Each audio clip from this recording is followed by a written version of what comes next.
Hello, everybody. Thanks for tuning in again. We are here and we are going to talk about the conclusion of the Brood War DLC, the Brood War saga. We're excited because we explicitly waited and withheld talking much about probably the most known character within this franchise, who's known as Sarah Kerrigan, or AKA the Queen of Blades. I got some other great news. Ian's back. We got Ian back in here. Thanks for coming, man. Hello. Yeah. He's not an AI. he actually True. exists. True. Well, we have no pictures, so non-conclusive. Guess what? Maybe Anthony, maybe you and I are both AI. Anthony, Ian, Oh. AI. This whole channel is AI. We don't exist. Yeah, this is. I'd be, have they ever been able to make an AI that sounds like they're recovering from an illness now, though? I wouldn't be surprised. Probably. They can do anything with AI now. You could just never know, right? Yep. Guess how many days it's been since we've last actually had one of these discussions, Ian? I've looked at the calendar. It's How been long? 223 days. Oh, dang. Really? So, yeah, can Wow. you believe that? It was in June 2nd when we recorded the third Protoss episode. So, That's yeah, crazy. here we go. I know, right? It's freaking nuts. Starcraft was my focus, or I guess you could say our focus. At least Anthony and I, it took us about most of the year to get through Starcraft because we're doing other things. But I managed to beat Brood War literally on the last day of the year, so I can focus on Starcraft 2 for 2025.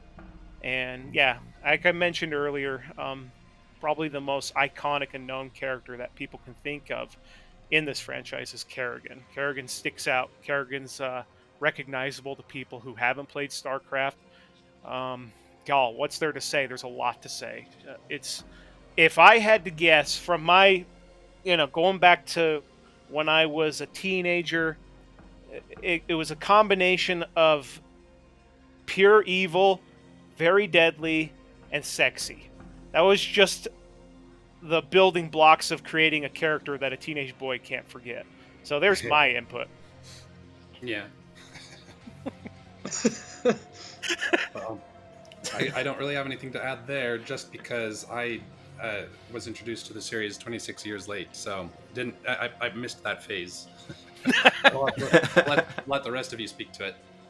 I think one of the things that was interesting going back through the Brood War campaign, and I missed the first two Brood War episodes, so I'll briefly recap some thoughts maybe later if there's time.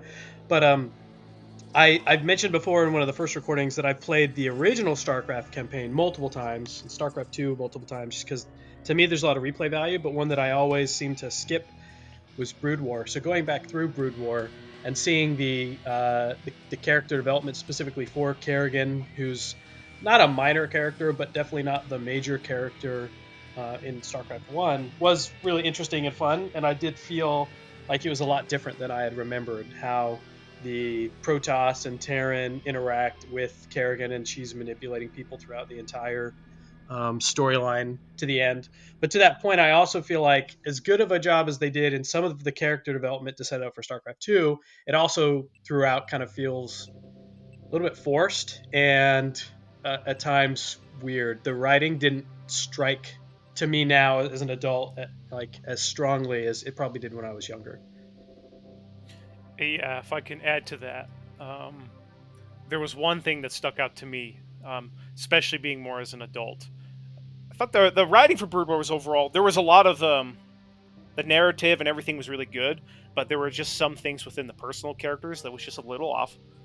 And the one thing that stuck out to me, and it could just be the fact that I read the Minx novel. When you get to know Emperor Minx a little better, his character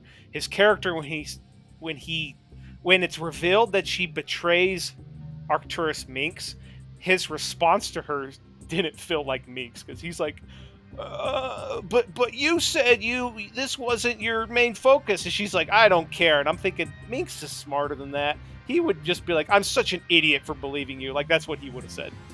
Yeah. Yeah, I think that's true. It's interesting I was just going to say it's interesting to hear you guys say that because I know I was kind of playfully trolling Alex about some of the narrative tropes I was seeing, which, by the way, was good natured. Alex, I did actually still enjoy the narrative as it played out, but I think the way that Kerrigan's growth was presented, from my perspective, just felt a little bit too familiar. It just kind of like, and I'm hoping that StarCraft 2 gets into that, and I won't go too far that direction. But I'm bothered by the cases where it's like, good guy gets captured, becomes in crazy evil bad guy for because um, so I feel a little vindicated to hear that you guys were feeling like there was a few narrative um, holes there. That's one of the biggest reasons why I'm really excited for StarCraft 2 is context is everything for me, and I'm really curious to see why and how Sarah Kerrigan got to becoming the Queen of Blades. That's something I'm looking forward to. I do think something that you guys brought up in the other two episodes about Brood Wars is the huge difference in time and capabilities at this point to tell a story that they're trying to tell with what they had, Yep. gameplay wise. So the things that you just see if when you play StarCraft 2, if you haven't started it yet, Anthony, when you play, you'll see a world of a difference in how they try to present story and how they're going to tie it in. And it definitely feels more immersive, more story driven, more character driven. StarCraft 1 and Brood War is character driven because you follow characters around like Raynor and Arcturus and things like that. But at the same time, it's not as much because it's an RTS where you're just building up these forces that clash. And some of the things are silly, like the lurkers that just go burrow in and just spear a bunch of people. And you're like, hey, we all saw this coming, guys. What? you know? Yes. Yes. But it is, I think, the limitation of the time period. And fortunately, you have to, that will be, I think, remedied as you move forward. Yeah, no, I've heard nothing but good about StarCraft 2. Not only from this group here, but from some other friends who are really into it, and so I've been chomping at the bit to get to it. I haven't gotten the chance to start playing just yet, but I did get it downloaded, and I was able to watch the opening cinematic with the Protoss, and that was hype. I'll tell you what, Yeah. when they represented like. Just how like they warp in, I don't know, like the kind of tactile nature of the science.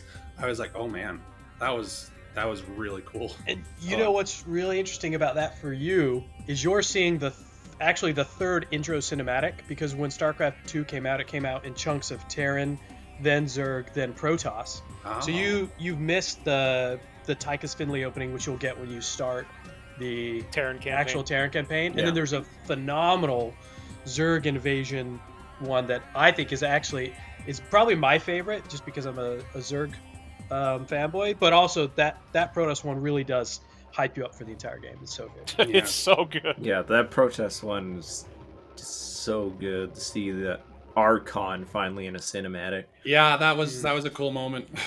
Yeah, you can't not see that cinematic and go, wow, I want to play this. Yes. It did get me excited.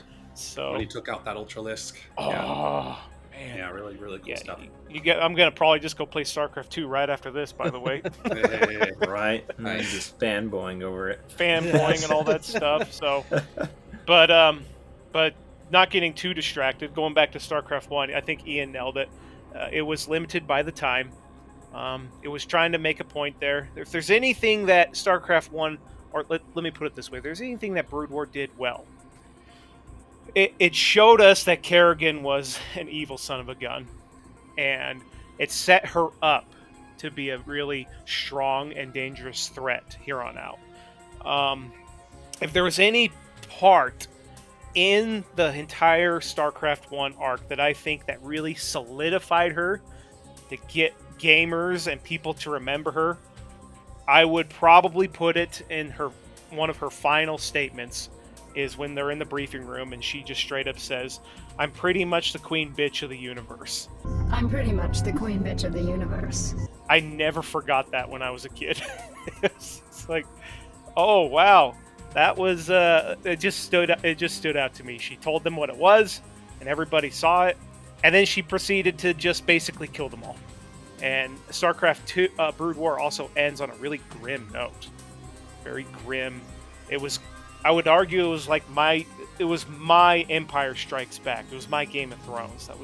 That was something where I was so invested into a franchise, and then having it all end like that, like especially on the Zerg campaign when I had to go kill Phoenix. I loved Phoenix. All that stuff stuck to me, and I was like, that was kind of dark, and that's it. That's it, and then it ends, and then we just kind of don't know what happens, and we literally waited for 10 years to see what happened next. Yeah, I think Yeah. the grim nature of the Brood War campaign is really reflected in the gameplay style. So we're still talking narrative and character, so I'll save that for later. But when you're talking about how you're going to go kill one of the people that you've played with, killing Phoenix and stuff like that, I agree that the way that they build that up is really good. But I also think, to me, I guess my only criticism, and I probably didn't think it ever before, and only thinking it now because playing it so much farther down the line and thinking about it in terms of how it fits between StarCraft 1 and Brood War 2, or StarCraft 2, is I feel like the ending sets you up for StarCraft 2, but also when I think about the ending to StarCraft, I also just think about Tassadar crashing into the Overmind and destroying it, and that's also a fine ending before we jump to StarCraft 2. So a lot of the things that happen in Brood War definitely set up characters and developments and really enmities they get played off of in the later series, but it's also could be totally fine without it in some ways. Yeah, Tassadar crashing the ship is a better ending for StarCraft 1. It's like you said, though, Brood War kind of like sets things up, though. That's a good way of looking at it. Makes you ready to hate Kerrigan all the more before you start trying to kill her. Yeah, it lets you know who you should like, who you shouldn't like. I'm gonna bring something up, and out of everyone here, Jackson will remember this.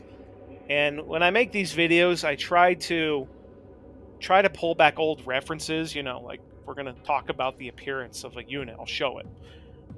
So I'm gonna talk about an old article, and I recently this morning found out that when they say when it's on the internet, it's there forever.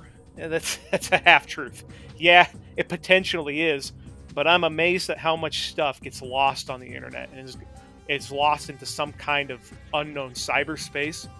But there was a really popular article that came out in the mid 2000s. So we're talking, it could potentially be a 20-year-old article. I couldn't find it, no matter what. I could find reference to it on StarCraft Wiki where people and references were mentioning it, but I could not actually find the article itself. And I guess it's not really surprising. But back in that time, GameStop did a giant poll. And apparently this wasn't the only one. There were several of them. But there was a popular, well-known poll that GameStop did online where they were voting in what would be regarded as the best video game villain ever. And the poll lasted for a few weeks. It was kind of like a tournament where people voted, and it was like Sephiroth was in there, Bowser, every iconic video game character you could think of, and yes, Kerrigan was in there. And what's awesome is Kerrigan actually won. She actually won out of everything, basically. And that was like huge win to Blizzard fans. But I remember being so... I was almost about to lose it and get mad because the only character that almost beat her was Darth Vader. And I want to hear your guys' thoughts on this, but I'm like, Darth Vader should not count as a video game villain. That's just what I think. I think you might be mixing up polls because that was a recent one. Well, it was like Game Radar or something. I forget who did, but it wasn't GameStop that did that poll with Darth Vader. So here's the problem. When you can't go back and reference these, you get things mixed up. And it's possible there could have just been more than one. Because Darth Vader and the Joker are put on every video game villain poll now. You might be confusing them because I remember this poll because 4chan got together to put some random Mass Effect villain to like beat Sephiroth. I remember that. Yeah. I remember that. That was the same poll. He right. Eventually, lost to Kerrigan, I think, or Darth Vader maybe, but He was, I thought he was like a grasshopper character from Gears of War. Yeah, Gears of War, that was it. Yep. So I'm just, well, here's the problem. When you can't go back and reference old articles, you can only draw back from your memory. I could be wrong. All I know is that Darth Vader does show up on polls. I could probably find it, yeah. This poll, it wasn't 20 years ago or something. Yeah, it was old. So, but there's some relevance. No, I mean, it was probably more like 4 years old. Yeah, I'm not talking about a 4-year-old poll. I'm going way back. This is a much older poll. But there's some relevance there. Is if Kerrigan can have that much influence, she's, like I said, and it's funny because I was able to find old Reddit discussions where there was just a big old argument and people were like, Kerrigan's only popular because StarCraft 2, and I'm thinking, I don't think that's what made her popular. But yeah, it's a fun little discussion as far as that goes. Yeah, if anything, people had problems with what they did with Kerrigan in StarCraft 2, and she probably lost popularity. Mm-hmm. And we're not going to go there, but yes. Careful now. Yeah, so just, that's why I'm really interested in see what Anthony thinks of the story of StarCraft 2. Correct. Yeah. But yep, so there's a fun little fact there that Kerrigan has been on popular gaming polls and has won. So moving on, I tried to write down some interesting things that we didn't cover in the first Zerg discussion, and here's something that I thought was interesting. Whenever you guys think of some of the coolest Zerg units, I always think of Hydralisks and Ultralisks. Here's a fun fact for you. Both the Hydralisks and the Ultralisks originally were peaceful creatures before they were infested by Zerg. They had nothing to do with being bloodthirsty monsters. Well, darn that Kerrigan. She's even... Well, I guess it wasn't Kerrigan who started. Never mind. Yep. Darn the Overmind. That would be the Overmind. I wonder if there's a fan out there who tried to recreate them in their peaceful, happy state. That would be interesting. Probably not blades and spines for arms. Probably not. But I'd imagine the Hydralisk would still be serpent-like. We talked about this a little bit earlier. The characters that you get when you play Brood War, right? Every race gets a different options. I think the Lurker and the Devourer, right, Jack? I didn't mess it up. Like the Lurker and the Devourer, yeah, are characters that are creatures that have some like specific utility, but only if you play it a certain way. And so playing again through this, I remembered how little I used and cared about the Lurkers, except that they're like a mobile defensive unit. Otherwise, they're pretty dumb. And it didn't matter how many times I played through different levels and tried different things, because there's a lot of challenge in Brood War. I think Brood War is harder than StarCraft 1, and I'm curious about your guys' thoughts. But I think the Lurkers don't really add much more for you to do that. The Devourers, up to a point, because they're better single target air damage to destroy things like carriers and battlecruisers. But in general, they're almost made not useless, but worse by things like the Valkyrie unit. So I'll say this. First of all, 100%, Brood War's way harder than the original. And the Zerg campaign was the first time I started losing missions. I went through StarCraft 1, I didn't lose. I went through the Terran and the Protoss campaign. Well, the Protoss one I did lose once, because I was an idiot. But the Zerg campaign, I legit had moments where I stared at the screen, just watching my base getting raised. I was like, what the heck did I do wrong? and I had to completely change some strategies. So I had that. So, yeah. But I will say this. Lurker unit I did not use much, but I definitely used him as defense on the last level, and I felt he was very effective. I never use Mutalisks. I don't know what it is. I will either turn them into a Guardian or a Devourer. I feel like I focus on aerial units quite a bit. I love Guardians. In fact, I would almost argue with you that I think Guardians are like the key to winning as Zerg. They are so freaking good.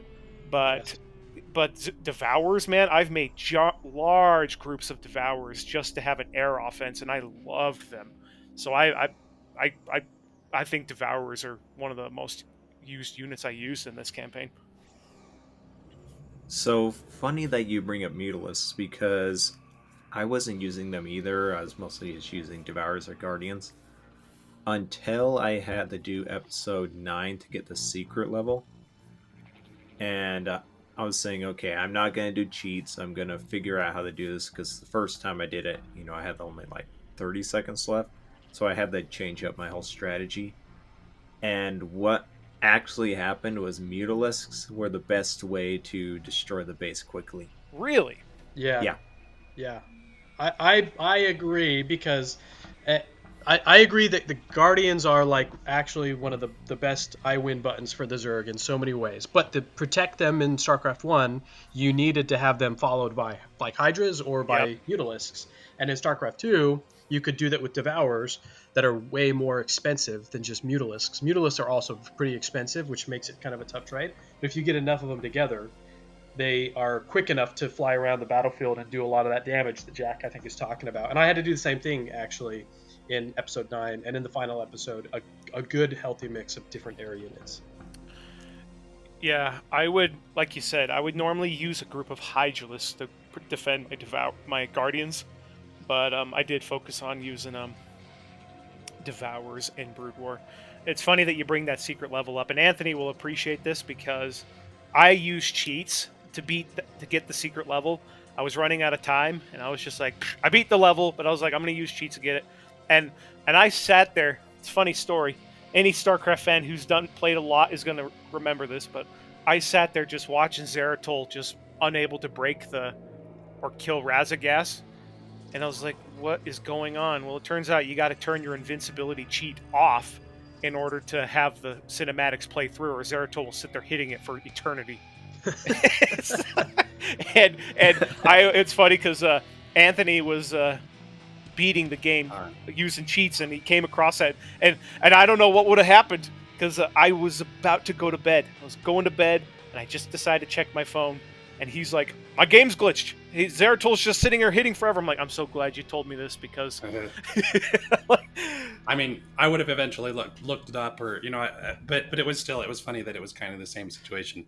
Yep. So that's what you get, you cheaters. Yeah, you cheaters. Okay, well, I will say this: it was after basically Alex had to talk me into it because for a while there I was still determined to try and beat the game on my own merits, and maybe someday I'll go back and do it. But Zerg, what was it, Zerg 4, when you're assaulting Core Hall? Yep. That one was so frustrating to me that I had to take quite a long break, and I was finally getting back to the point where I almost felt ready to take it on again, but then Alex was like, hey, we're recording in like a week, and I was like, oh boy, all right, I better just cheat my way through the rest. So I played all the rest without any cheats. I think that counts for something. I don't know. Maybe you guys can just call me a filthy casual, whatever. No. But it is kind of funny because I ran into that same scenario, and here's what makes it even more insult to injury is that so after talking to Alex, I was like, oh, okay, so I'll just type in the cheat code so it disables it, and so then Zeratol finally kills the thing, and the cutscene starts, but then I accidentally bumped something off of my computer table, and it landed right on the off switch of my power strip. And I was like, you've got to be kidding me. I can't even beat this campaign when I'm cheating. So that's like the kind of stuff that happens in a movie, man. What it felt like. Yeah. Wow. Anyway, someday I might consider going back because I mean I was really enjoying. I'm the type of person who usually enjoys a stiff challenge in a game. But I was under a deadline, and there comes a point when I decide, well, you know what, I just want to get to the next thing that's more fun.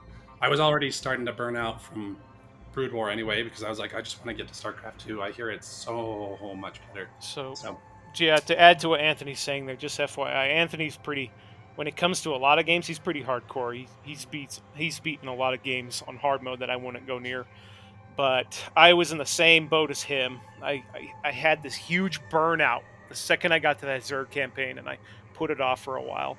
And I told Anthony, I'm like, both you and I, we're just gonna fly through, put in cheats so we can go to StarCraft 2 for the new year.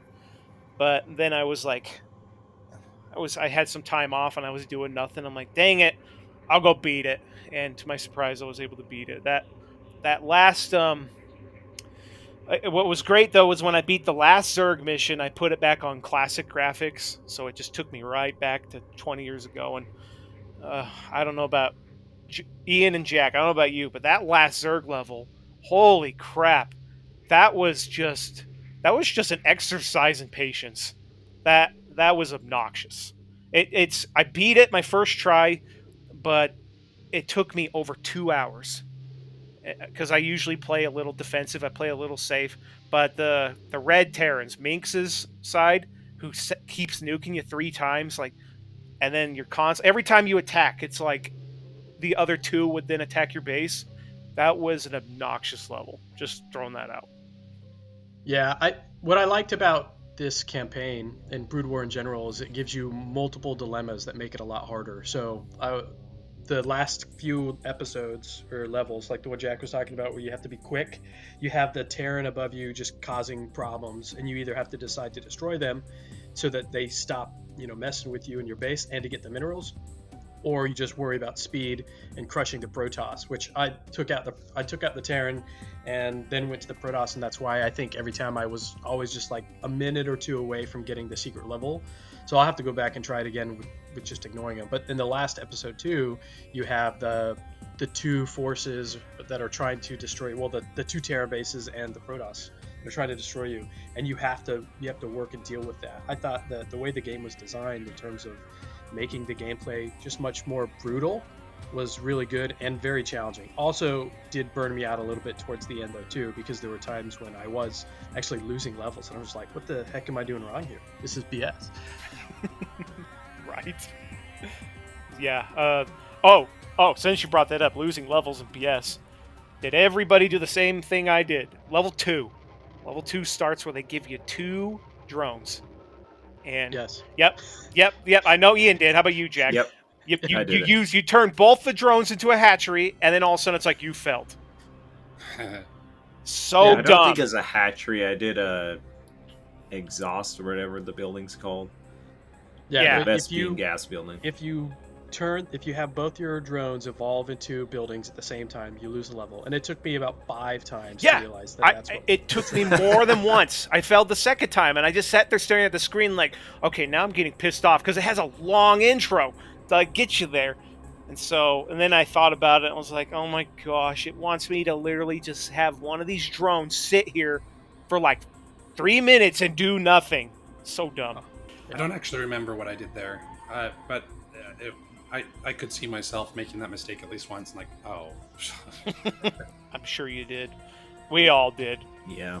Well, it's like everybody trying to be efficient with their time is going to lose that pretty much. Yeah, anybody who is a adamant Zerg player is going to lose it the first time. Yeah. Basically, yeah. That was a struggle too, because again, I felt like your micro and macro in Brood War have to just be on a better level. Starcraft 1, challenging a few spots, but not overall not that difficult for the most part if you're familiar with these kinds of games. And Starcraft Brood War, there are moments where you're like, it doesn't matter how good you are, you have to fundamentally change some of your strategy. Otherwise you will just struggle through, or your games might be like hour and a half, 2 hour long play sessions instead of 30 minutes, 45 minutes. Like, some of these are just really difficult, and that's one of those challenges. You just try to have those efficiencies and it just throws it back in your face. You're absolutely right. It was level 8. Level 8 is where I officially lost, where, like, out of just my own decisions and out of how I was playing, I still got beat by the computer. And then I reloaded a save and I lost again. And it's funny because my strategy usually is like, I love just Zergling rush, right? And it just wasn't working. It just was losing units. And then as my force was getting destroyed, then the freaking Terran would come in with this giant aerial assault on my base, and I had no hydralisks. And I just sat there and thought about it. I was like, I have to change everything. And when I went more to an aerial style attack, I was able to beat the level. But, there's an example there for you. The game forced me to change a lot of things. Brood Wars a much better design as far as that goes. And I like the dynamic choices they give you. Like you said, in that last Zerg level, you have to choose, right? The white Terrans, which was the UED, they were more of an aerial assault. They had all the battle cruisers. You have Minx with the nukes, and you have the Protoss doing their own thing. But, you know, adhering back to that Terran level where you have to choose between, do I want to kill? Well, let's be honest here. Who doesn't decide to just take out the Ultralisk building so they have to deal with the Taurus School?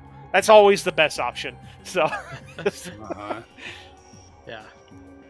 has anybody here beaten that level while keeping the Taurus Skill, the final one, alive? I think I did, because I literally had so many siege tanks the second he showed up, he was dead. Wow. I guess that's a legit way to do it. Just have an army of siege tanks. Yeah, I had like 20 of them, I swear. So it was literally not a non-issue at that point. Okay, fair enough. I could never tech up fast enough to get that many. You know, he'd come through and tear them up in like 2 hits.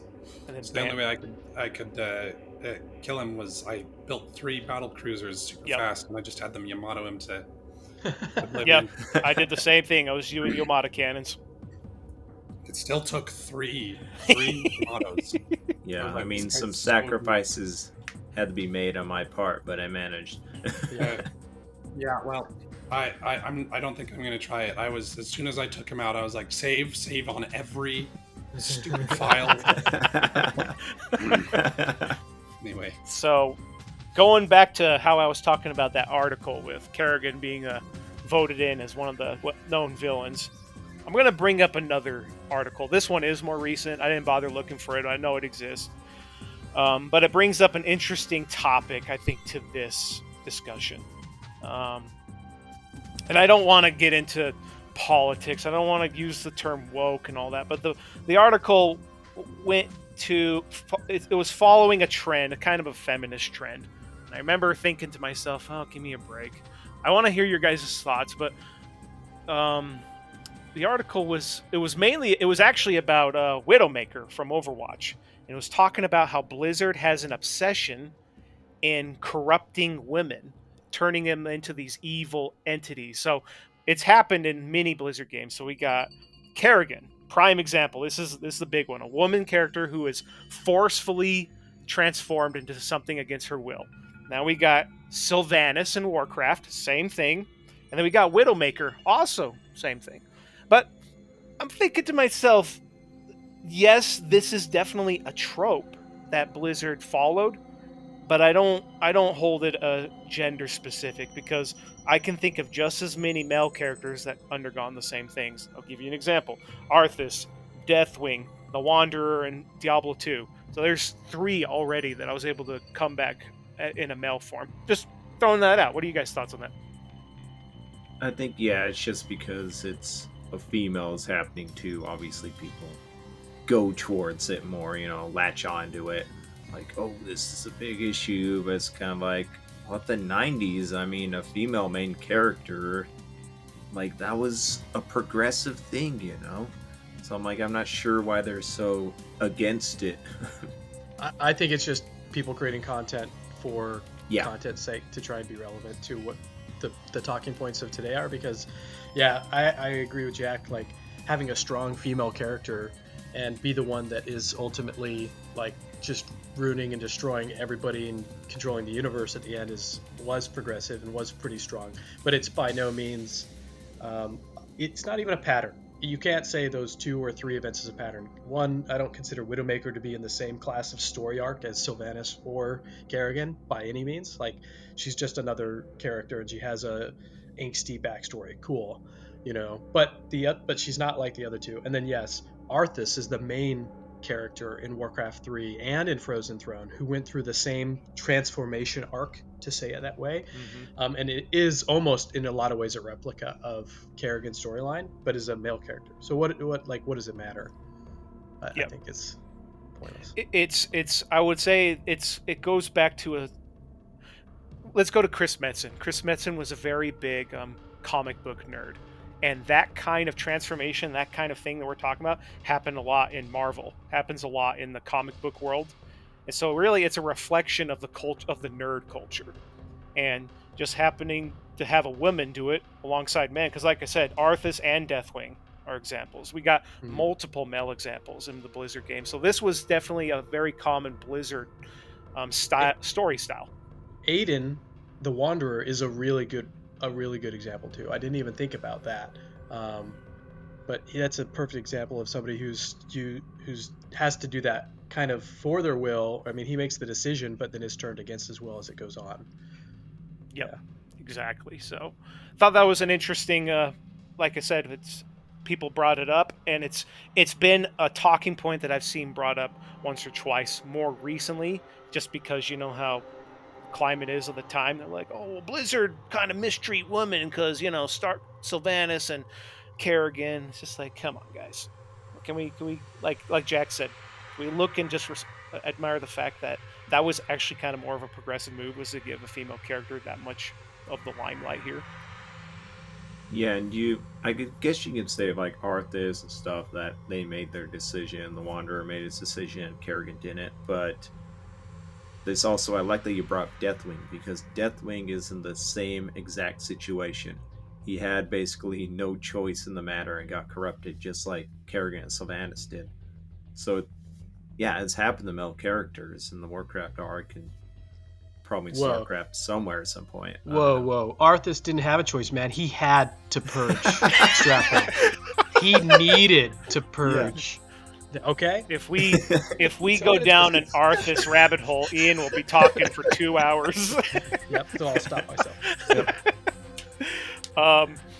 I have a good way to add to that. So I mentioned earlier how Chris Metzen obviously was a big comic book nerd. We can see his influence here in StarCraft. Here's a cool thing that I've discovered.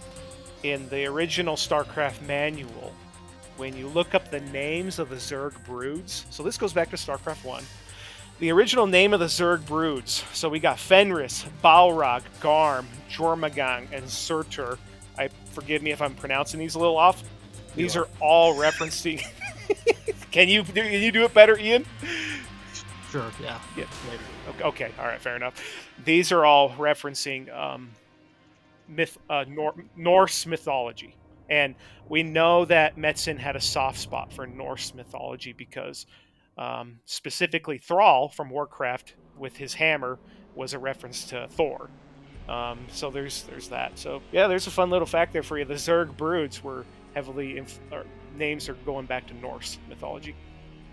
And if I'm going to throw this out here, in the StarCraft novel Shadow of the Xel'Naga, Kerrigan has an elite brood that she sends to go retrieve this Xel'Naga artifact.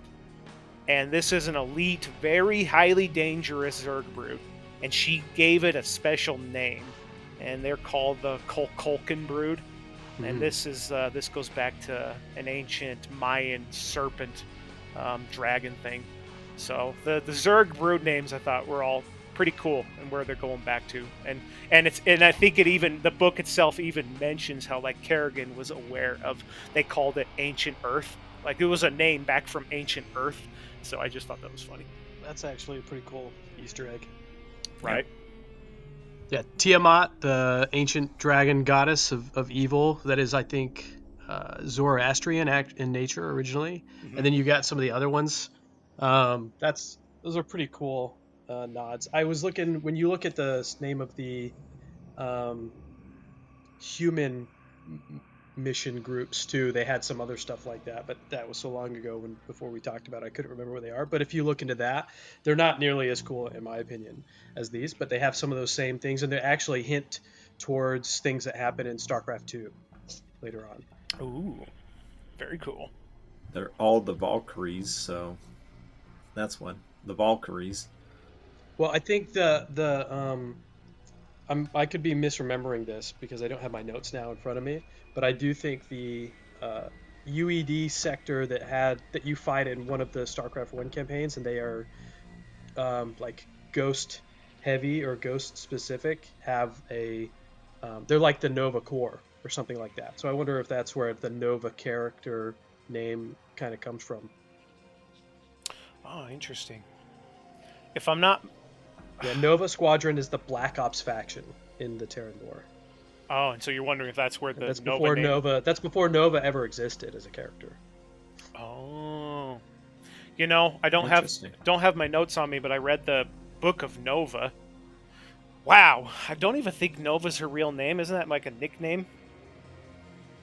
I think it's a code name. Yeah, I think it's a code name. So, but still, it ties into what you're saying there. November Annabella. Nova. Yep, that's the one. Nova, or the November. Okay. As far as those brood names, why don't you just pronounce them right, and then you give me the descriptions. That'd be awesome. Sure. All right. I looked up all of them because I wanted to double check some of those things, and because it's super interesting to me as Zerg fanboy. All right. The Bahamut brood, named after Bahamut, the vast fish that supports the earth in Arabian mythology. The Balrog brood. Obviously, the Balrog is a demon that's famous from Tolkien, but it was also used in Diablo 1, so it's the name of types of demons. The Fenris brood, named after Fenrir, the giant wolf in Norse mythology that devours Odin during the end of the world. Garm, or Garmr brood, was the giant hound that guarded the entrance to Hell in Norse mythology. The Grendel brood was named after the monster Grendel from the ancient epic poem Beowulf. The Surtur brood is named after Surtur, the ruler of the fire giants in Norse mythology, who eventually destroys everything at the end of time. The Jormungand brood is named after the Jormungandr giant serpent, the one that kills Thor in the Battle of Ragnarok.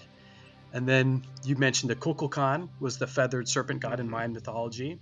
The Leviathan brood, which is named after the Leviathan biblical sea monster.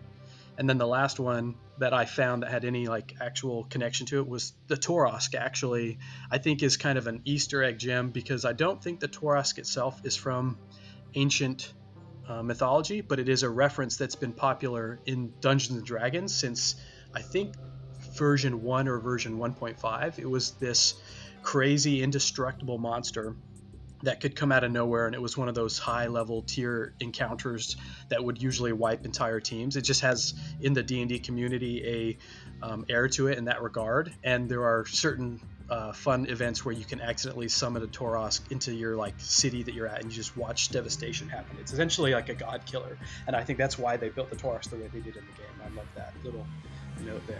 Nice. That's actually really cool info. Thank you. Actually, Alex, did you bring up?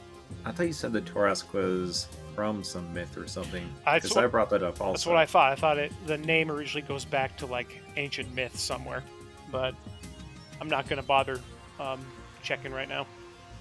Yeah, maybe we'll have to find out if it does.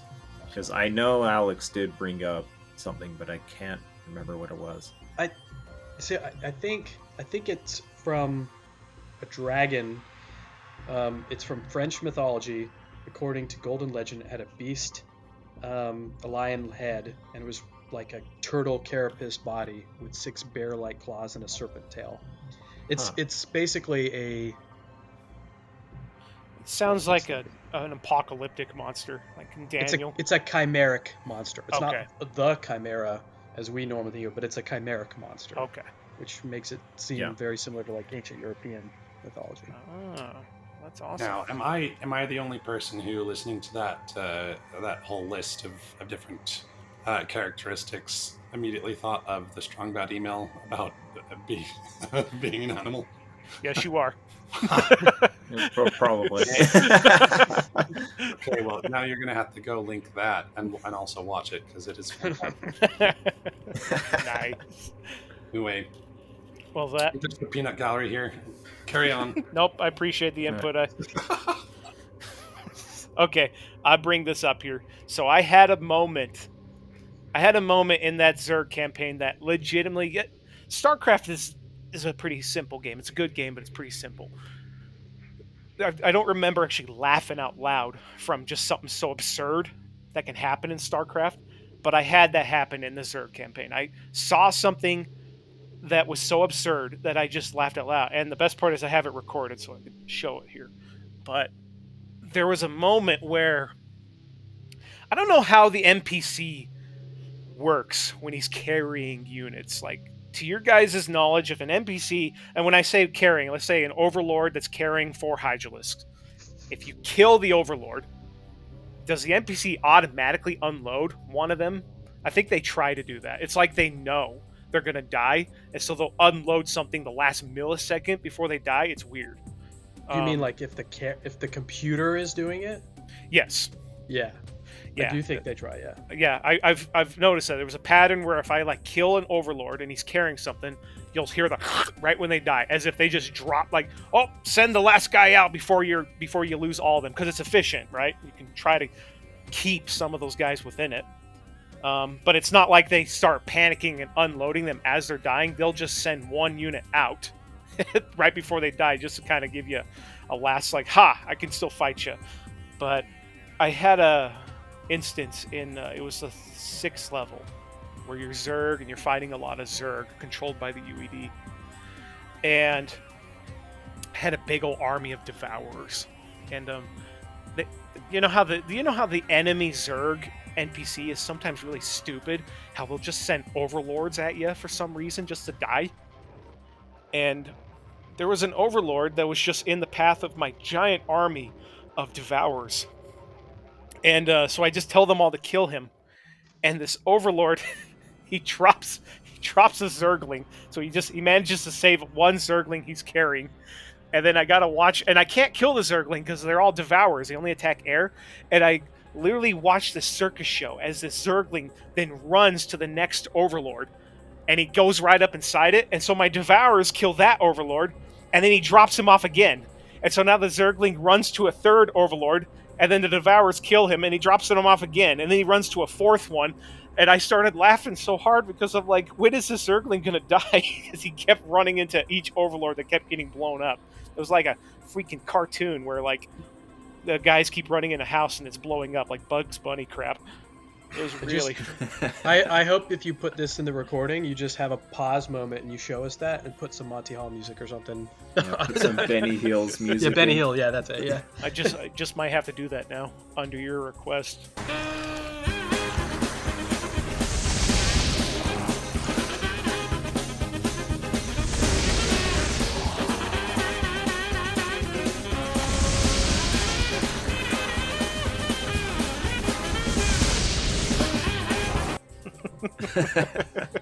That's a pretty smart Zergling, though. He's just trying to get out of there. Or a very dumb Zergling going in the air units when I mean, yeah, he was attacked by air units. He was risking his life every time he ran into one of those things. Oh wait, that's right, because you could only attack air. Never mind. Right. He's actually a double agent Zergling. He's just luring more overlords to your base. There you go. Yeah. It was so funny. It was genuinely like laugh out loud moment playing Starcraft, because you're just like, what is going on here? I will say there was only I think a couple of moments of frustration in playing in this campaign. I mean, there were more than a couple, just because again we talked about how this campaign is harder, Brood War is harder, and the Zerg one was challenging in a lot of ways too, because they intentionally limit your resources and surround you with multiple enemies multiple times. But the things that were frustrated was having the Dark Archons against you, and they mind controlling your Ultralisks or something like it, and you're just like, that's how that feels. Like I'd have Devourers and Ultras get mind controlled all the time, or they would mind control my Overlord, and then you'd lose visibility on Dark Templars, and then they just cut up your ground units. That was so frustrating. Ooh, yikes! Ooh, that's a smart Archon you fought I didn't think the Protoss and the computers would be that smart, but they did that to me. That's a smart Protoss there. My only vivid memory was a really dumb one. It was on the last level, and I just saw this Dark Archon going towards my base, and there's like all these sunken colonies and lurkers. I'm like, the dude's just gonna get hammered. And he possesses one Overlord, and he just gets blown up by all my spore colonies. I was like, okay. It's just like, I was like, that was actually the best case scenario. I'd rather lose an Overlord than a Devourer. Freaking idiot. Speaking of sunken colonies, question for you: what do you think it's like to get attacked by a sunken colony in real space. Like, we see what happens in the game, but translate it to real life. Like, is it literally just this big old spike coming up and impaling a marine, or is it like this slithering thing that's like grabbing everyone's legs? And I don't know. There's a lot of ways to look at it, because the colonies change a bit in StarCraft 2. I guess with Zerg, there's not really a concrete lore to how they all act. It's just they're all operating under different DNA and adapting to their surroundings. I don't know. I figure it's probably like a slithering tongue that can solidify when it's under them. So I think it's probably a spike coming up. Probably is.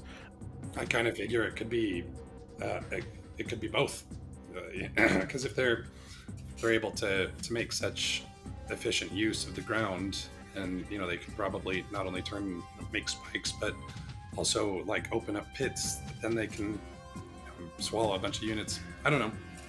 I think that there's room for creativity. They just limitations. They're just like, well, this is the easiest thing to animate. What I do love is how, and I won't go far into this, is how StarCraft 2, you see the Zerg and their design and how they do things is a little more fluid in what they can do. So, but StarCraft 1, it's still a terrifying concept, the idea of getting killed by a sunken colony. I'd rather just get shot in the head. I think there are sunken colonies. StarCraft 2 is a special unit. I mean, you can't play them in multiplayer, and I don't think they're available even in the campaign, but I think they do exist as units. Okay. I don't know if Jack or Ian will have similar thoughts, but honestly, I thought the most annoying level in the entire StarCraft 1 was level 7. And that was the level you had to transport Semir Duran to all the platforms. It was this Twilight level where you're fighting. Protoss have this invincible base in the middle that you have to ignore. And it was mainly because, A, well, you have the Dark Archons constantly grabbing your Ultralytics, but B, they had an unlimited supply of shuttles coming in and out of that middle part you can't get to, and they kept dropping off High Templars, and they just kept shocking me with psionic storms. It was obnoxious. Like, I actually just hate that level. I think that's where the burnout came, because basically after that, I think I stopped for a minute. I was just like, I can't do this. I actually didn't have any problems with that level, except one time as I was playing through it, I let Semir Duran get a little bit away from me and he got killed. So I had to restart. But that was just like a dumb mistake of him chasing down somebody because he was like at a cloak or something, right? And but otherwise, I thought that was a more fun and interesting episode, because it's not go forth and just crush everything. You just have to get to those certain key things and destroy them.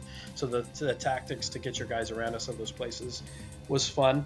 It wasn't too bad. The only thing that got annoying was the way the Protoss would attack your base. Again, the Protoss in this were pretty smart, and the fact that the Dark Archons can take over key units, thankfully they never did that to Duran.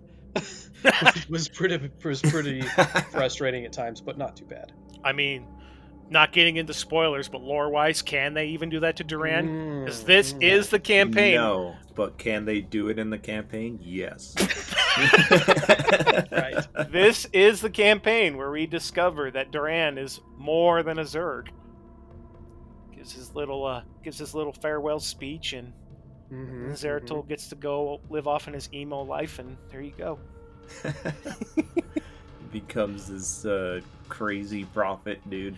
He does become the crazy prophet dude, doesn't he? Yep, even has the rags and everything, man. Are there anything that comes out of this for Stukov? I can't remember. I feel like he kind of just like goes away, and they say that he gets killed by the UED, but he doesn't. I can't remember if they wrap that up for us very well, or it's just kind of like out there. I think it was kind of he just shows up again. Yeah. Really no explanation. At least in StarCraft 1. Yeah. Wait, we're talking about Stukov. I thought he died at the end of the Terran campaign. Yes, he did die. Okay. That's Patriot's blood, isn't it? Yep. Yeah. Yep. Correct. Okay. I got some really juicy, funny information that I found out that I was excited to share with Jack and Ian, especially Ian. So let me give you some context. The context is actually quite interesting, and I'll show you how it ties into StarCraft here. But I have a group of friends that we watch movies with. You could say it's a movie club, and we were going through Jean-Claude Van Damme films, and one of the films was Double Team. I don't know if anybody's ever seen it, but it's a film with Jean-Claude Van Damme and Dennis Rodman, and it's as bad as you think it sounds. It's awful. It's so bad, but it's kind of funny at the same time because it's so bad. When I was watching it, it came out around 1996. There were a lot of sound effects. It's a spy movie. There's a lot of guns. There's a lot of sound effects in there that I was getting that instinct popping in my head where I'm like, I know these sound effects. They're way too familiar, and they're gun sound effects. Everybody hears gun sound effects, you just think, yeah, guns all sound like guns. No, these were sound effects coming straight out of GoldenEye 64. I'm not making this up. I'm not like, GoldenEye 64 gun sounds sound like any other gun, but they do have a specific sound. And so I went down a rabbit hole, man. Went down this big old rabbit hole. Come to find out that it was quite common for media companies, whether they're TV, films, games, to draw from a big digital source of grabbing their sound effects. And this Double Team film came out the same time GoldenEye 64 did. So it has been confirmed from some people on these deep woods of Reddit that, yeah, they were probably grabbing the same sound effects for some of the guns. So I was correct. But in this rabbit hole, somebody was explaining how, yeah, a lot of people find these things, and sometimes these sounds are uploaded on these big old subservers back in the day. He's like, for example, you can find StarCraft music in Fight Club. Is this news to you guys? I've heard this before. Okay, all right. I was just asking if you've heard it or if it's news. So I went and verified it, and yeah, it's there. There's a scene. It's been a while since I've seen Fight Club, so I actually had to pull it up on YouTube and watch. But there's a scene. It's a scene where Edward Norton's just working on his desk, and his boss comes, and he has that paper, and he's reading the rules. And you know how Edward Norton gives him that edgy, like, you never know, someone you know might come in with a gun and shoot everyone up. There's a scene where he does that. He gives his edgy little speech, and in the background, it's legit playing the music, the Zerg briefing music. Like when you're hearing the briefing sound with the Overminds talking, it's playing that in the background for just like 20 seconds. And it's plain as rain. That's what it is. That's kind of crazy. You might have to include a clip of that. I think I will. Show us where that is. I think I'll have to. It's been a while since I watched Fight Club. I'll drop the guys the link in the chat. Yep. Because I think I remember thinking that the last time I watched Fight Club, but I'm gonna actually watch the movie and see that it wasn't just edited by somebody on YouTube to confirm. Okay, go ahead. Yeah, I'm good trying to remember the briefing song in my head, and it doesn't seem like something that would fit very well in something like Fight Club. It fits for the scene. It's only a 20-second scene, but you'll see. Actually. Okay. It does. It fits quite well. So, but yeah, there's a fun little tidbit there. And if Ian goes back and verifies that was edited and it's not there, then I will make sure to, well, I'll have a text saying that, oops, we were wrong, but I'm pretty confident. I think I know exactly the point. Well, I do know because I looked up a clip real quick of what they're saying. So I know exactly the part they're talking about. Okay. I love the movie Fight Club, and I know that the sound of the music is incredibly similar. So like I said, I'll watch the movie and I'll watch the clip tonight or something, and I'll tell you guys. All right, sounds like a plan. There's something else here that I thought worth mentioning. It's kind of sad, but I guarantee none of you's heard of this upcoming video game called Astral Pulse Reincarnation, right? No. Okay. No. So sometime last year, in like April, there was a clip. It was a cinematic somebody made, a gaming company made for this upcoming game. And if you watch I'll send you guys a clip of this cinematic. You watch the cinematic, you're just like, wow, this looks crazy. It's like, And what's funny is when you read the comments, everybody's all saying something. They're all thinking the same thing, but the cinematic looks like this giant H.R. Geiger had babies with a cyberpunk world, and it's this really graphic, gruesome future where this guy gets transformed and turned into like this biomechanical machine, and there's like this evil looking woman that gives him the power, and she just straight up looks like they just used Kerrigan as her inspiration. Just straight up looks like Kerrigan. And a lot of people were even trolling on the video and saying this was a clip for Starcraft 3 trailer, and people were believing it because it almost passed as looking Zerg. But a reason I say it's sad was this is one of the few gaming trailers I saw where I was like, I'm actually interested in whatever the crap this is, but it got canceled. It's not even going to come out. Dang. So there's a more Kerrigan influence that we're seeing even in today. I think her influence has greatly affected gaming, if that's the point I'm trying to make here. Even if she kind of sucks. Although okay, I want you to have... expand on that a little more. Who, me? You, or yeah. Alex? No, you on the why she sucks a little bit. But just it was like I was saying earlier. I'm really hoping that I'll get a lot more context from StarCraft 2. I really, and I've always historically struggled with villains that become villainous just because someone else made the choice for them. For example, a movie that probably seems like it's not connected at all, but you'll see why I'm bringing it up. Do you guys remember the movie Oz, the Great and Powerful? Mm-hmm. Is that the one of Dave Franco? I don't remember the guy's name. Yes. Yeah, I think so. Okay. Yeah. So basically, the movie, it's your standard like Wizard of Oz backstory, but with a slightly different take. And the whole time you're kind of given this sense of, hey, this wizard guy is really kind of a piece of work. He's just selfish and stupid, and everyone's like fawning over him, and he's like, yeah, okay, I like people liking me, so I'm just going to keep at this. Anyway, so he's like getting the star role of the show, and then on the other hand, the girl who eventually becomes the Wicked Witch, it's completely against her will. She's like forced into it by her actual evil sister or whatever, and then she just leans into it, and that it was enough to make you just like, I hate this movie, because I don't like that message, like where someone can basically have their their right to choose taken away. And so that's part of why I'm really hoping that with the backstory for Kerrigan, that we find out how she got from point A to point B. I don't know. It's too easy to write a villain who's evil just because, and so I'm hoping that's not what Kerrigan is. I mean, I don't like that she's still such a horrible person, but if I can see how she got there, then I'll have a different opinion. Is basically what I'm saying. Like I think a good story needs a strong villain. I just want to see how they got there. Even some explanation. And anyway, I'm kind of going on and on.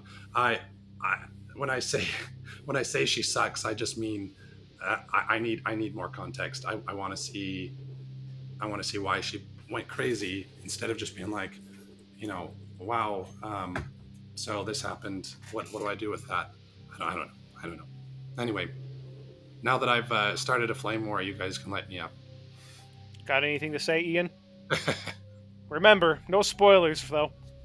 No, yeah, I'm not going to touch any of that, because I think as it's presented at times, it does appear that way. I think that what is hard to come across in the game and in the limited dialogue that we have is probably the fury and the emotion and the frustration that the character Kerrigan is supposed to be feeling, and that is what has warped her, on top of what the Overmind did to her. So I wouldn't go so far as to say she's just evil to be evil, but I do agree in terms of how Brood War, like, you just jump right into it without too much information or backstory, does make it feel that way. Because again, I feel like I agree with some of the comments you said earlier too, and that the writing and narrative for Brood War is it's not perfect for sure, and that's kind of the thing that you get out of it sometimes.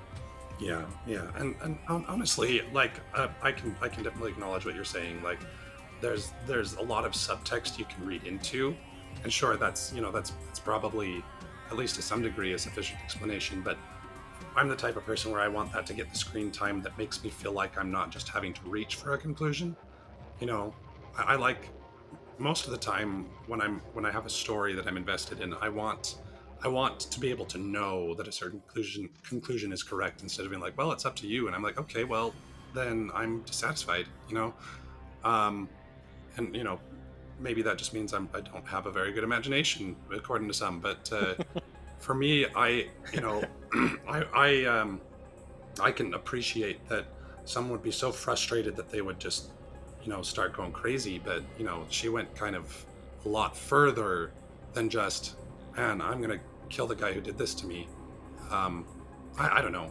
There's a lot of subtext there. Sure. Okay, she's power hungry now because she realized how strong she is in this form. And so that's how she got there. But that's not very original or imaginative either. So for me, I love nothing more than, if we're going to have a really intense villain, I want to see every step of the way that got them there, even if it makes me hate them, which is kind of what you're supposed to do with a villain. I don't want it to be like, oh, well, they were really upset, and so now they're evil. I don't know. All right. Yeah. Anyway, so I'm going to get off my high horse. Yeah, so I'll just bring something up. So I know your favorite game is Xenoblade 3, and Xenoblade 3 has about 1 million hours of content in it. So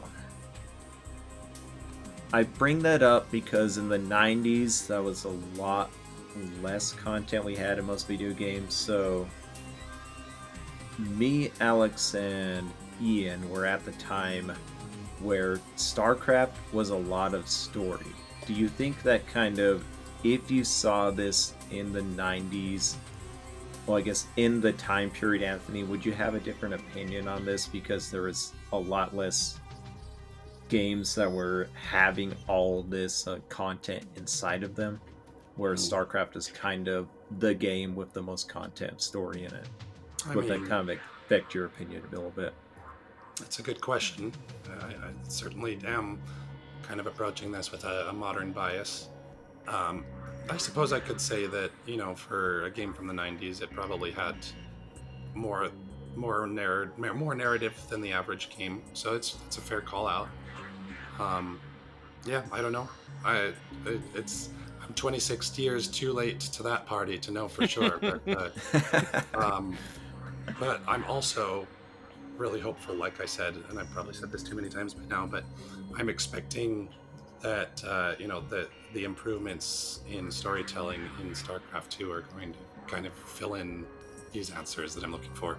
So I'll answer now, and yeah, to add to what Jack is saying there, I think Anthony, you're also used to reading 1,400-page books. I think that's part of it there. Well, let's point out this is actually the first 1,400-page long book almost that I've read. I mean, 1,000-page, sure, but Wind and Truth is the longest book. Wind and Truth is huge. I'm halfway through it right now, but we're not going to go into Sanderson's storytelling. So, I will give my final thoughts, and I'm actually going to defend Kerrigan without a justification for being what she is. I'll give it a shot. Go for it. I get your point of view, Anthony. I have no gripes against that's your preferred style of how a villain and how a character should be told. It is worth pointing out that throughout different times and eras, villains usually are handled and treated differently. The 90s, just getting an over-the-top evil villain was a little more the norm. It's become more of a modern sense and given villains a more sympathetic context. With that said, though, here's where I'm going to go. Here's how I'm going to defend Kerrigan real quick. I would argue that StarCraft exactly has that, what you're looking for. As far as a villain who has been shaped and we can see from the get-go how he got there, that would be Emperor Minx. Minx has the context. He has a whole novel. He was once a person just like me and you, and he has very good reasons to how he became the person he did today. I don't see Kerrigan as I don't think every villain needs to have a similar story. I don't think Kerrigan has a similar story like Minx. Kerrigan doesn't need an explanation like Minx.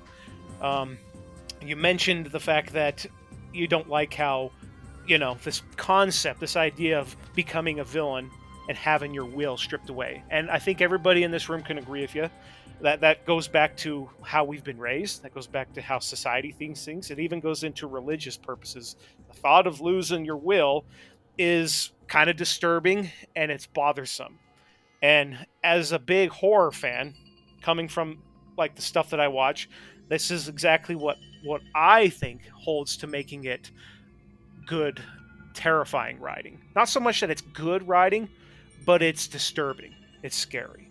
Kerrigan was a good person, but she got possessed, she got taken over, and she had her will stripped. Now, how does that work? Is there some philosophical reason that were her morals and ethics just sucked away like she had a soul?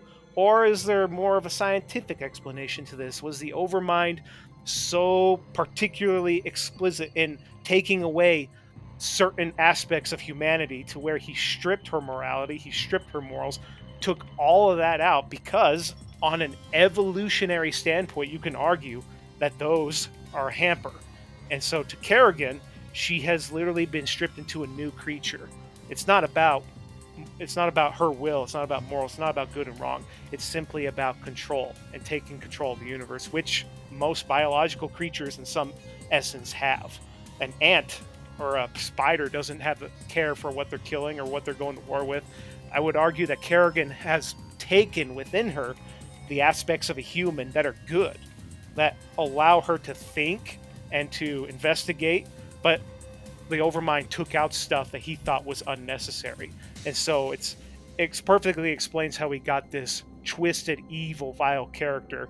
And the fact that her will and her character was taken away is the tragic part of the story. So I think the character actually works well as itself. As far as the kind of character you're looking for, that fits more something like Arcturus Minx. So that's kind of how I'll defend it. No, I can see your points, and I'll just say, instead of maybe as a surprise to you, I'm instead of arguing against that, I'll say, yeah, like if they even just narratively explained those very things you just stated, that would be enough for me. But when they just expect me to make the logical leap, that's what bothers me. Like if they had said the effect of being infested is that it takes those things away, okay, cool, you've explained it. That's all I'm really looking for, and it's nitpicky, obviously. Okay. So I'm not saying, oh man, so this game sucks and this character sucks. And when I say that Kerrigan sucks, it's coming from more of an emotional standpoint, right. If you know what I mean. Like, because she's a piece of work is all I'm really saying. Though, as I've also stated, I wouldn't be sad if they gave a little bit more context. But to your point, yeah, I don't need her to have an Emperor Minx level backstory. In fact, that's a little trite in its own right. I just, if there's some sort of scientific or biological explanation for it, give it to me, and it doesn't even need to be long. And then cool, now I know why she got there. Even though that's a little bit disturbing, but you know what, you've explained it, so now that's almost the point. So I don't know, maybe I'm just splitting hairs. I will say one thing though, and I won't go long in this direction because I don't want to keep on derailing the conversation, but the one thing I will challenge about what you had said was the idea that villains back in the 90s were a little bit more simplistic. Probably my favorite villain ever conceived in the video game medium is Kefka from Final Fantasy VI. And that was an early 90s game. I don't know if you guys have played it. I won't go too much into spoilers in case you haven't and eventually want to, but the way they wrote that character, he doesn't even necessarily, in fact, I don't think they give him a backstory, but they give so much context and so much of his twisted nature.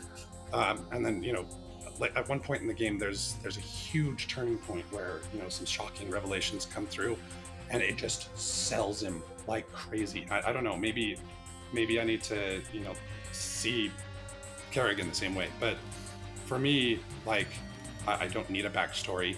I just want the breadcrumbs from point A to point B, and that'll get there. Um, anyway, that being said, uh, I think, to your point, yes, they have definitely succeeded in making a very terrifying character, and it definitely sets up well for shoot. How are we going to take this on come StarCraft 2? So awesome. anyway. No, thanks for the feedback. Appreciate it. Yeah. Anybody else have anything else to add?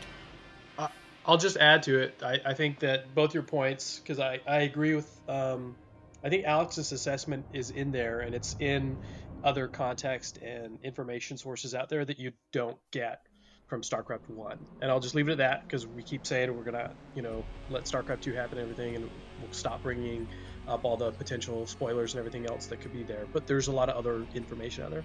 But I do think, Anthony, your point is also pretty valid, because some of the other characters, for their own ways, are their own traits in that same way. And I think that when you look at Kerrigan, that's a possibility, and how that she was presented in the game. I also think that's like a valid criticism of like a Sylvanas character as well. She's evil because she got angry. Well, there's a whole bunch of story behind, how that transformation happened for her and the loss of her people and everything else like that. But if you're just playing through even Warcraft 3, which is even better narrative in my opinion than the Starcraft games, gives you some of that context, it's still not the same level that you would probably want to see and get out of it, and you'd have to get all the other information and context to get to that point.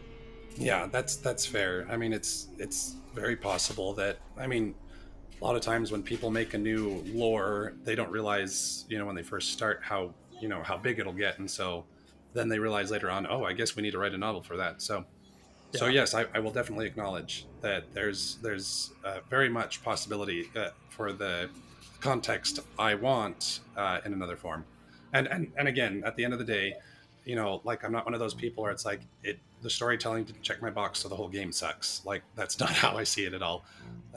It's a very minor gripe for me, and I guess I was just highlighting that because talking about Kerrigan as a character, that's just one of my viewpoints, but the game is fantastic. Obviously, I mean, I'll just throw this plug in there. I don't know if I've said this in any of these recordings in the past, but I spent most of my time avoiding RTSs because I didn't know that if, as I grew up, I didn't know if I would enjoy the idea of trying to do strategy while, being actively destroyed, kind of thing. But I just decided to give it a go one time after I heard someone recounting some memories that just sounded amazing, and I tried it and I loved it and I played the whole thing. So,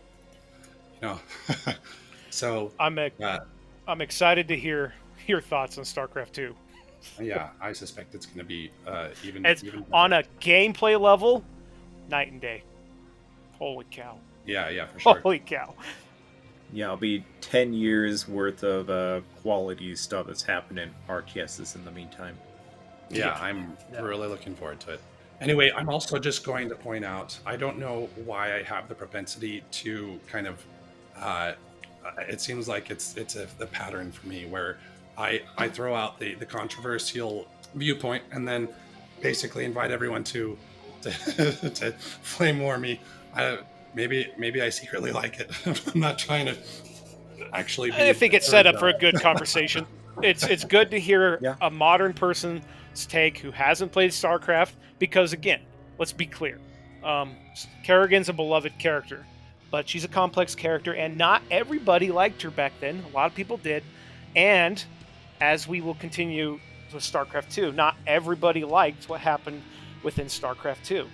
There's a lot of time in between the games. The stories shift a bit in narrative, but again, it is what it is. We'll go with it, and we'll see what we like, see what we don't like. So now that nobody wants to be my friend anymore, we can. Well, I mean, it's okay though, because you're also AI, right? So it's fine. Yeah, it's true. We're all AI. I'm very sophisticated. The very fact that Anthony started that flame war proves he's AI. Yes. Yep. He's just here to drive the numbers of people watching the channel. Right. What else is AI good for but to start flame wars? Exactly. You're welcome, Alex. I'm giving you all of those views. Oh yeah. Yeah, now you can make the title Starcraft, Why Kerrigan Sucks. The sad part is that would give me more views. Yes, it's true. You'd get way more clicks. Hate the We internet. get so many rage I clicks. hate the internet, man. Go. Does anyone else have anything else to add? So, there was one mission that made me laugh so hard in the debriefing. It was when they're talking about kind of amongst each other, and they're like, I think Kerrigan wants to take down the UAD, but what happens to us after that happens? And Arcturus Meek's like, I don't care as long as I get Corehall back. And was it Jim Raynor's like, shut up, Arcturus. If I wanted your opinion, I'd beat it out of you. Shut up, Arcturus. If I wanted your damn opinion, I would have beaten it out of you. Yes. I loved that. That was actually a really good line. I'm like, that's... Oh, I laughed so hard. What's your opinion? I beat it out you. Can I add to Anthony's conversations in previous recordings and this one too? I do agree that the narrative holes exist out there, and I think another one, probably again not the intent. The intent of StarCraft Brood War is to build up Kerrigan and potentially to set up a follow-on game, right? But I do feel like there's so many missed opportunities of that Raynor Arcturus Manx interaction, and also the fact that Raynor decides to spare Manx throughout these interactions. I mean, it's so hard to pull context out of this game and how it's presented, because are they on the same ship? Is Manx their captive? Is he not? Because he has a whole fleet and he has a whole base by the end. So it's like it's all over the place in that regard. But like they probably left him alive to set up other things that will happen later. But at the same time, like, why is there not more of that? I feel like the enmity that Raynor has towards Manx should have given us more classic lines like that, or at least some more of that feeling. Speaking of that conversation here, I don't know if I brought it up in a previous episode, but in the novels, Raynor does get in a fist fight with General Duke and wins. Hell yeah. But my Alpha Squadron boys. I actually, your comments, Ian, made me realize maybe one reason why I kind of had some of those opinions on Kerrigan. I'm realizing maybe it's not so much Kerrigan herself as it is how, it's so frustrating to me how everyone just falls for her lies every time. It's like, yes. This is her character. I mean, like the number of times when I'm like, okay, I guess we have to work with her, and it's like, you guys know you're going to get betrayed, right? And they're like, yeah, we're probably going to get betrayed. I guess we should do it anyway. Oh no, she betrayed us. It's just like, why? Why? Yeah. I thought that was a good point, because it's just like, what's up with these people? Don't they understand this? Yeah, I'm like, you felt like they should have been more prepared for the betrayal, because they literally just go rest, and Duran's like, oh, you can just kill them while they're resting. And I don't feel like they do a good enough job. The big bad in the game, in Brood War, is like the UEDs come in to establish rule, and they try to, Kerrigan uses that to play the Terrans that are afraid of that against them. But I don't think that was really sold very well. Again, narrative and stuff like that. And two, why does the Protoss really care? They should be able to destroy everything with their superior technology. They can't. They don't, obviously. And the Terran and the Zerg are the problem in a lot of ways. But it's kind of weird to me, too. That's one of the biggest problems with sci-fi storytelling. I'm going to say it right now. It's also fantasy. The Protoss, they're sci-fi elves. That's what they are. Yeah. You have to write in a way to make it believable for the humans to be able to take on the Protoss, similar to anybody taking on elves that can do anything better than you can. And I think it's a helpful reminder here. Blizzard, I think, did a great job at balancing. Back in the day, they had to do a job of not only writing the lore, but also making a game. They had to balance between how the story was going to play and how they were going to make these levels and their mechanics play out. Um, I it was very clear from the get-go. I knew Blizzard had to originally choose their game mechanics, their gameplay decisions first when they gave the Horde Paladins and the Alliance Shaman. That's a prime example here. And I think this is a little bit of that going into play. When they designed Brood War, they had to keep in mind here, okay, what levels are we going to make? How are we going to make them? And how do we justify them? If they would only 100% have the story as the forefront in mind, it would probably play out a little bit different, but they have a game that they have to deliver to people as well. I think you're right, and I will just amend my previous statement briefly because I do think in story they do that well. The Protoss do have their homeworld completely destroyed and overtaken by the Zerg, and their alternate homeworld, Shakuras, also gets infested by and attacked by the other. So it is fair to say, even though they have this grand technology and you get to see some of that in the super hype trailer of StarCraft 2, they also are fighting for the survival of the race. Correct. I think it's fair to give them a little lenience there, is that they're not just writing a story here. If they were just writing a story, kind of like an author like Sanderson, they would just be writing a book. But they're also making a game on top of it, and that adds a dynamic that I think we as gamers sometimes forget, that it probably adds some complications that makes it a little harder than what we ignore. And also, I will bring up, so there were two Protoss regiments that weren't talking to each other that Kerrigan duped. So, I mean, obviously there's the one where Rajagul, or however you say her name, got infested by Kerrigan and was kind of the reason why the Protoss were working with her in the first place, because she, put so much stock in the Kerrigan. Right. And then there's also Phoenix, which was just a small regiment of Protoss kind of with Raynor at the time, kind of going along with him, I think. So I don't think there was really a giant fleet with Kerrigan. It was just Phoenix and some, Protoss with him that stayed behind. That's a fair point. Mm. It's easy to imagine it as a big fleet because usually by the end of the level you have a big fleet, but I don't think that's very reflective to what's actually happening. We're working more of smaller bands, smaller groups, more it's in true. a more sense. And they are trying to collect themselves from the destruction of Ire and things like that. Yep. Yeah, and at the last level, it's not even Phoenix's group; it's Artanis that came back with the fleet to fight her. Yep, that makes sense. And Artanis. Get ready for more Artanis. All right. My last note is the Valkyrie. I think were the best air edition.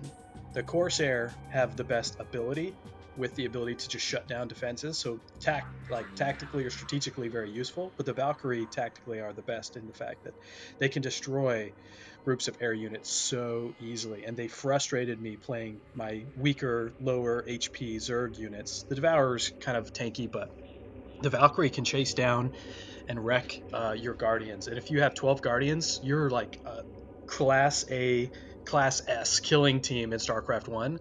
But if you have like 3 Valkyries come, they'll just totally screw up your entire group of Guardians. Mm-hmm. So I think the Valkyries were the best. The Devourers were meh. I don't know how you guys felt about that. I honestly loved the Devourers. And I say this because when they were put in a large group, their splash attacks stacked. And you can officially turn any airstrike into a weak piece of crap because their splash attacks stacked. So the more Devourers, the more deadly they became, and the more that stack built, the opponents you're fighting were shooting about 50-80% slower than normal. Like it was in big numbers. They're actually very deadly, I think.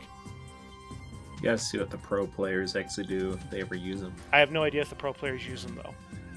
I'm sure they used lurkers a lot because you could probably put it on the resource line and kill everybody's probes.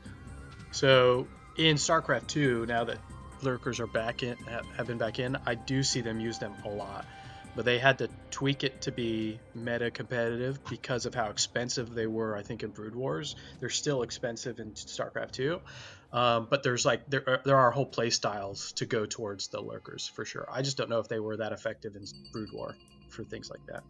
Right. I'm not good enough a player to be able to break it down and tell you that. So So just before we wrap up, I want to hear Anthony's predictions for the StarCraft 2 story, with the Duran thing in mind, about the Protoss hybrid and all that. Shoot, I don't know if I've actually prepared my thoughts very well, but I can try. You got 30 seconds. Go. 30 seconds. Wow. Okay. Well, I have heard that there's going to be some more cutscenes that show the moment of Kerrigan's capture and transformation. So I'm hoping that that is something that provides a lot of additional context, like I've been saying I want. The Duran thing, I don't know how he's going to play into it, other than being maybe a little bit more central now that he's revealed that he's not just a double, just a human agent. I did get to see the secret level and saw that they finally succeeded in making the mix of Protoss and Zerg like the Xel'Naga originally intended, if I understood the lore correctly. So, kind of seems like the ultimate threat to the universe is coming to fruition in StarCraft 2. So I'm expecting a lot of intensity, a lot of craziness. Who knows? Maybe we'll find out that Kerrigan was setting herself up as the queen of the universe so that she could be ready to face off against this ancient Xel'Naga creation. Who knows? It's really hard for me to actually. I guess what I'm saying is I have no idea how it's going to play out, but I'm. It looks like there's a lot of different moving pieces that could make this pretty bombastic and exciting. All right. That was longer than 30 seconds, but there you go. It works. It works. I was gonna say, let's go SC2. Yep, let's do it. I was gonna say we should probably stop at this point. We're at 1 hour 32 minutes, so Alex is like, just shut up. No more talking. Yeah, what Ian said. Let's go to StarCraft 2. Next time we'll be talking about Wings of Liberty expansion. Well, not expansion. New game focuses way more on Jim Raynor and some big themes to the universe. So it'll be awesome. So thanks guys for coming on. I appreciate it. Yeah, it's fun subject to chat about. I agree. Yeah, sorry, it took 220 something days, Alex. 223. Don't worry, Alex. I'll always be here. Because Jack's not AI. Jack or maybe I am. Great. That's why I'm always here. Yeah, that's true. Great. Thanks, guys, for coming on. And again, thanks for having us. We'll see you again when we talk about StarCraft 2. Sweet. All right.